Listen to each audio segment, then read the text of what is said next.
गुरुदेव को नमस्कार। मैं भरतपुर राजस्थान से कपिल कुमार। गुरुदेव, मैं आपसे जुड़ना चाहता हूँ।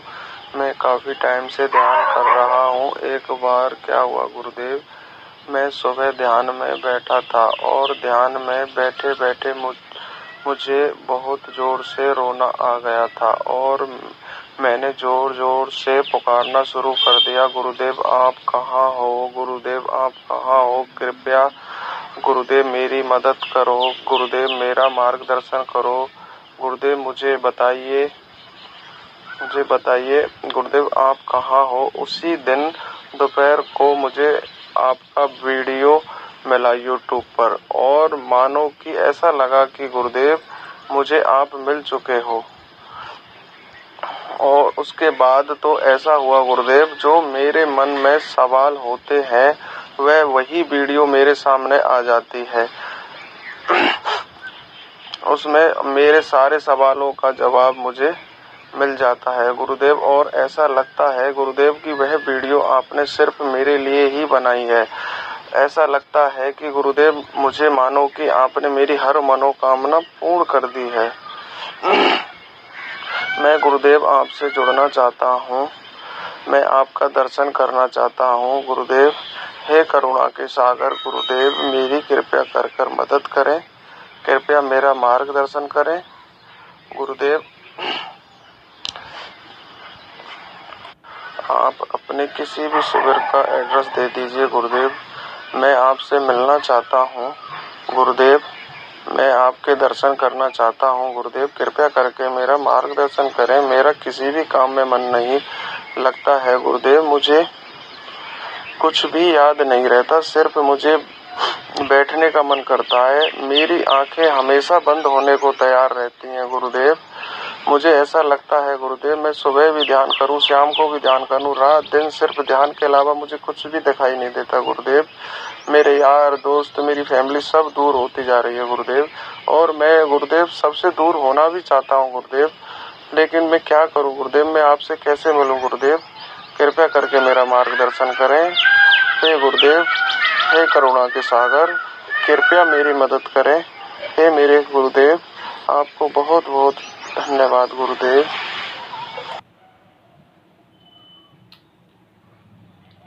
प्रणाम आपको और प्रणाम आप सभी को।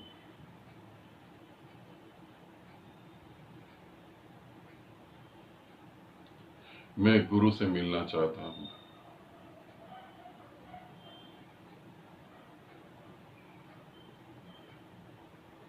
मैं गुरु को ढूंढ रहा हूं। मैं गुरु को पुकार रहा हूं। और यदि पुकार सुन ली गई, यदि खोज में पता लग गया, यदि आत्मा को यह बोध हो गया कि हां यही व्यक्ति है वो जिसे मैं पुकार रहा हूं,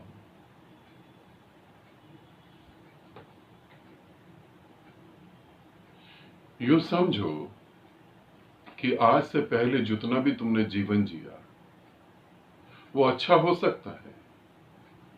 तुम परमात्मा को भी ढूंढ रहे हो और अपने जीवन को भी जी रहे हो, वो अच्छा हो सकता है।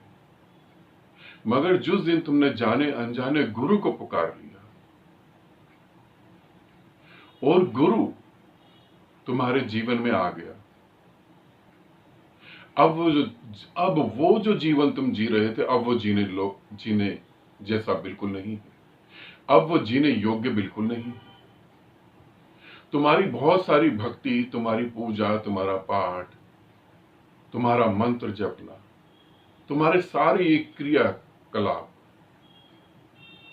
जब परमात्मा की तरफ पहुंचते हैं और परमात्मा उसे स्वीकार कर लेता है। ध्यान रखना,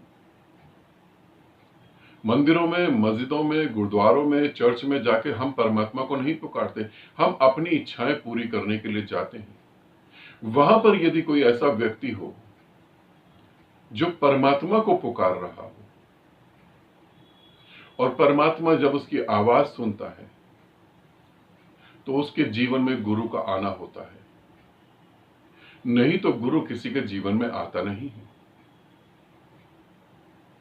शंकराचार्य ने अपने शिष्यों को कहा कि परमात्मा के आशीर्वाद की वजह से तुम्हारे भीतर परमात्मा को पाने की प्यास उठती है। इसे सुन लो, परमात्मा के आशीर्वाद की वजह से तुम्हारे भीतर परमात्मा को पाने की प्यास उठती है, और उस प्यास में जब तुम तड़पते हो तब तुम्हारे पास गुरु आता है। बड़ा दुर्लभ है। पहली बात तो भीतर ये प्यास उठना ही बड़ा दुर्लभ है। लोग लगे हैं पैसा इकट्ठा करने में, कोई लगा है काम वासना को भोगने में, कोई बच्चों के लिए प्रार्थना कर रहा है, कोई शादी हो जाए इसलिए प्रार्थना कर रहा है। इतने समाज में इतने सारे लोग प्रार्थना कर रहे हैं, मगर परमात्मा को पाने के लिए कोई प्रार्थना कर रहा है? परमात्मा से क्या सुविधाएं मिल सकती है, उसकी प्रार्थनाएं होती हैं। परमात्मा को पाने के लिए यदि कोई प्रार्थना करता है और परमात्मा उसे सुन लेता है, तब जीवित गुरु तुम्हारे जीवन में आता है। और जब तुम्हारी आत्मा को पता लगता है कि हाँ, ये वो गुरु है जिसे मैं पुकार रहा हूं, तो अब इस बात को समझो, जिसे मैं पुकार रहा हूं ये वो गुरु है जिसके लिए मैं तड़प रहा था, जिसके लिए मैं रो रहा था, जिसके लिए मैं मर रहा था, ये वो गुरु है। इसी को पकड़ के मेरे को अब आगे चलना है, इसी का हाथ मुझे पकड़ना है, इसके अलावा तो कहीं अब कुछ है नहीं। जिस दिन ये बोध हो जाए और गुरु तुम्हें मिल ले, गुरु की तुम वाणी सुन लो, तब उस आग को बुझने नहीं देना। अधिकतर लोगों के हृदय में ये आग बुझ जाती है। कैसे, मैं वो बताता हूं, वो समझ लो, तुम्हारे काम की बात है। तुम्हारा मन कर रहा है किसी हिल स्टेशन पे घूमने का, समुद्र के किनारे, पहाड़ों की ऊंचाई में, देवदार के पेड़ों के पास, और तुम्हारा कोई दोस्त वहां चला गया, देवदार के पेड़ लगे हैं, बहुत ऊंचाई है पहाड़ की, बर्फ गिर रही है, स्नोफॉल हो रहा है, और उसने वीडियो दिखाई तुम्हें कि देखो यहां क्या माहौल है, अरे बर्फ गिर रही है, देवदार के पेड़ देखो आकाश को चूमते हुए, बड़े बड़े पेड़, पहाड़ की ऊंचाई। तुम उसको देखकर शांत हो सकते हो, तुम उसको देख के तसल्ली कर सकते हो, मगर जो तुम्हारा दोस्त जो जी रहा है वो तुम कभी ना जी पाओगे। वो ठंडी ठंडी बर्फ का रुई जैसा गिरना, वो देवदार के पेड़ों को देखना, वो नीले आकाश को देखना, वो पहाड़ों की ऊर्जा, वो तुम कभी जीवन में भोग ना पाओगे यदि तुम वीडियो देख के तसल्ली करके बैठ गए। यही हो रहा है जब तुम वीडियो देखते हो। बहुत सारे लोग, 99% लोग तो गुरु के विचारों को सुनकर ही संतुष्ट हो जाते, आगे की यात्रा ही रुक गई। और कुछ तो गुरु के पास आके संतुष्ट हो जाते हैं, आगे की इच्छा ही नहीं हुई। तुम वीडियो देख के तसल्ली ना करो। वीडियो में जो तुम देख रहे हो, जो तुम्हारे प्रश्नों के उत्तर मिल रहे हैं, हकीकत में तुम्हारी प्यास बढ़ा रहे हैं। उत्तर कहीं नहीं मिल रहे तुमको, उत्तर मिल रहे हैं ऐसा तुमको लग रहा है, उत्तर कहीं है नहीं। यदि उत्तर तुम्हें मिल गया होता तो तुम सिद्ध हो जाते। फिर सिद्ध क्यों नहीं हुए? क्योंकि उत्तर मिल नहीं रहा है। अब जो मैं कहने जा रहा हूं इसे अपने प्राणों में उतर जाने दो। यदि तुम्हें ऐसा पता लग जाए तो भागो दौड़ो, कुछ भी करो, उस गुरु को मत छोड़ो। कुछ भी करो, उस गुरु को नहीं छोड़ो, वही बहुत कीमती है, वही बहुत कीमती है। तुम नदी में डूब रहे हो, मर रहे हो, कहते हैं ना मरते को तिनके का सहारा। अब वही है जो तुम्हें यहां से निकाल सकता है, और ये तुम्हें नहीं, तुम्हारी आत्मा को पता लग गया है।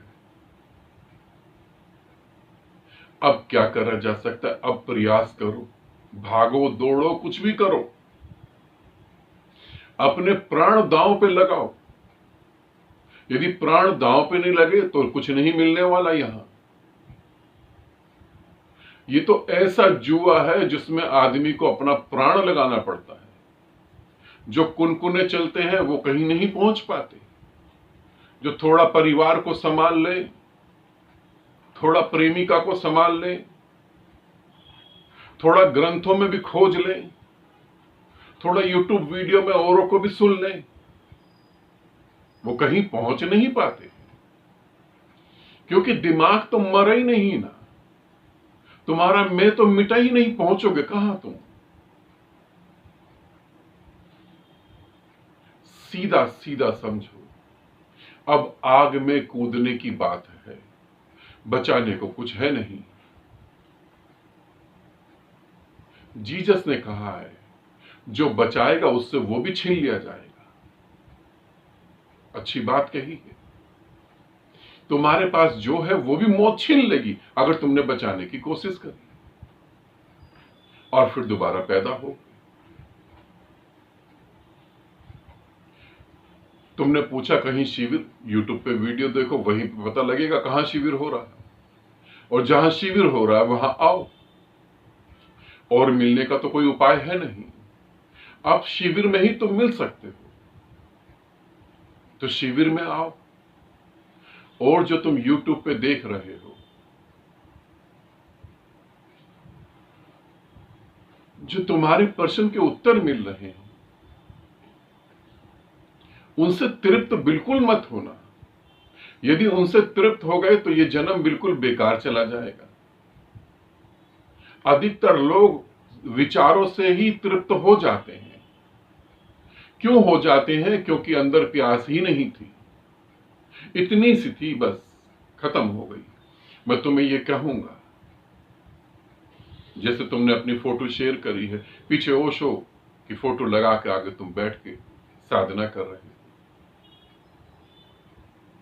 ओशो ने भी कई बार चिल्ला चिल्ला के कहा है, मैं चला जाऊं तो मेरे शब्दों को पकड़ के बैठना नहीं, मैं चला जाऊं तो किसी जीवित गुरु को ढूंढना। और जब ओशो कह रहे हैं किसी जीवित गुरु को ढूंढना, तो वो ये नहीं कह रहे कि जो मेरी नकल उतार रहे हैं वही गुरु है। जीवित गुरु कभी किसी की नकल नहीं उतार सकता, और जो नकल उतार सकते हैं वो कभी जीवित गुरु हो नहीं सकते। परमात्मा तो प्रतिपल नया है, बिल्कुल बिल्कुल नया।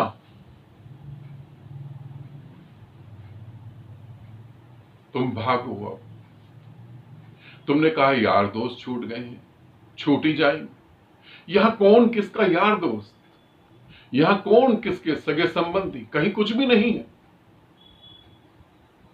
ये चमड़ी के यार दोस्त हैं, ये हार्ड और मांस के यार दोस्त हैं, तुम्हारे नहीं है। ये चमड़ी जिस दिन जल के राख हो गई, सब खत्म हो गया। तुम्हारा तो कोई यार दोस्त है ही नहीं। कौन तुम्हें जानता है? कौन तुम्हें जानता है? जो जानता है वो तुमसे तो दोस्ती करेगा। यहां कोई तुम्हें जानता ही नहीं, तुमसे दोस्ती करेगा कहां? चमड़ी के दोस्त हैं, स्वार्थ के दोस्त हैं, स्वार्थ के रिश्तेदार हैं, स्वार्थ का पूरा संसार है। तुम्हारा यहां कहीं कोई है नहीं, क्योंकि तुम्हें कोई जानता ही नहीं, तो होगा कहां से? इसे समझो।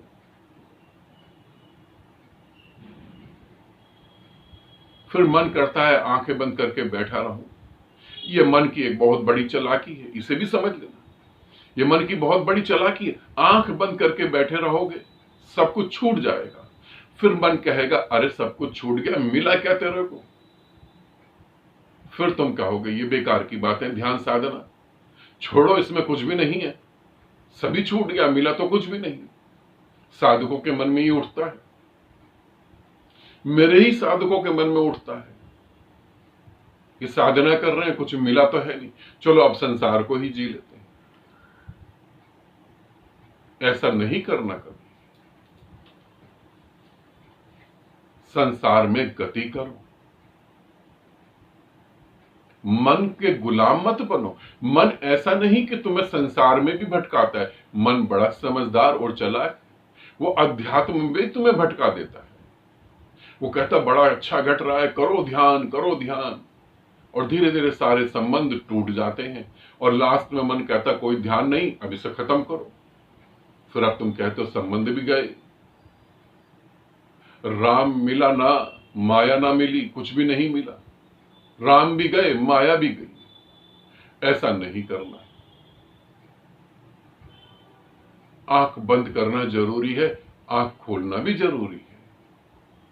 रहोगे तो इसी समाज में ना। तो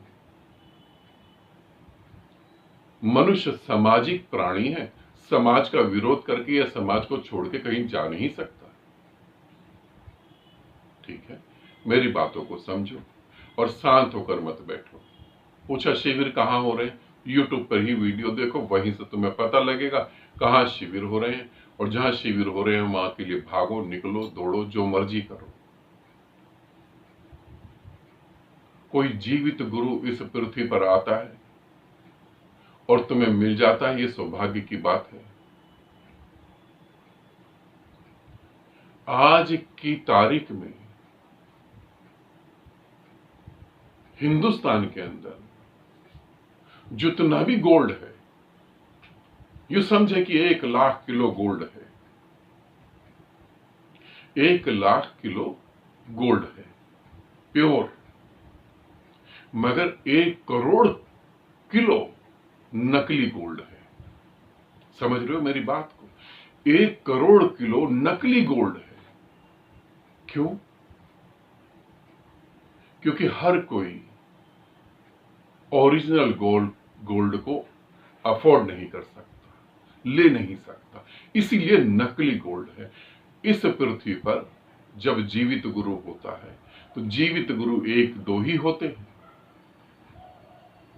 अधिकतर नकली गुरु होते हैं, और उन नकली गुरु को ही हम स्वीकार कर लेते हैं क्योंकि वो सुविधाजनक है, वो कंफर्ट जोन को मजबूत करते हैं। ठीक है, ध्यान से सुनो, समझो, और तुम्हें क्या निर्णय लेना है वो तुम्हारे ऊपर है। आज चलना चाहो तो आज चलते हैं, लाखों जन्म बाद चलना चाहो तो लाखों जन्म बाद चलते, वो तुम्हारी मर्जी, जितना तुम्हें यहां भोगना है भोगो। ठीक है, आनंदित रहो, सदा खुश रहो, बहुत बहुत प्रेम तुमको भी और सभी।